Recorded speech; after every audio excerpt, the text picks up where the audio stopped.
સીતારામ મિત્ર, આજ બનાવીશું ઢોસા. ઢોસામાં બેટર બનાવવા માટે 3 વાટકી ચોખા, 1 વાટકી અડદની દાળ અને 1 ચમચી મેથી દાણા, 2 ચમચી ચણાની દાળ. એને 2-3 પાણીએ ધોઈને ઓવરનાઇટ પલાળી રાખીશું. સવારમાં એને મિક્સરમાં 1 વાટકી દહીં અને જોઈતા પ્રમાણમાં પાણી નાખીને પીસી લઈશું.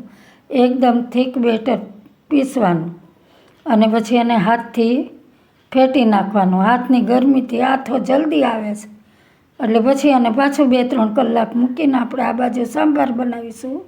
સાંભાર માટે 1 વાટકી તુરની દાળને તમને ગમતા વેજીટેબલ નાખવાના.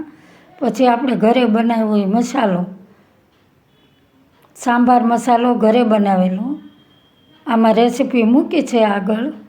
સાંભાર મસાલો નાખીને મીઠું નાખી દેવાનું, મરચું, મીઠું, બેઝિક મસાલા નાખીને દાળ ઉકળવા દેવાની.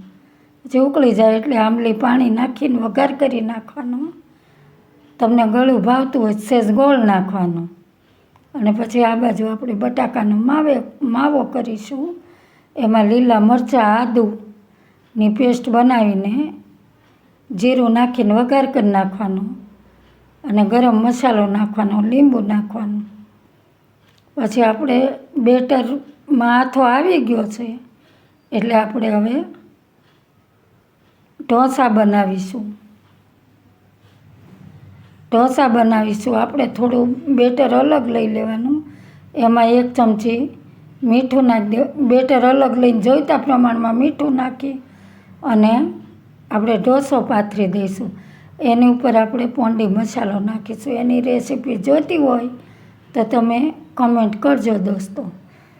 એ મેથી દાણા નાખવાથી એકદમ ક્રિસ્પી ઢોસા થાય છે. આપણા ઢોસા તૈયાર છે.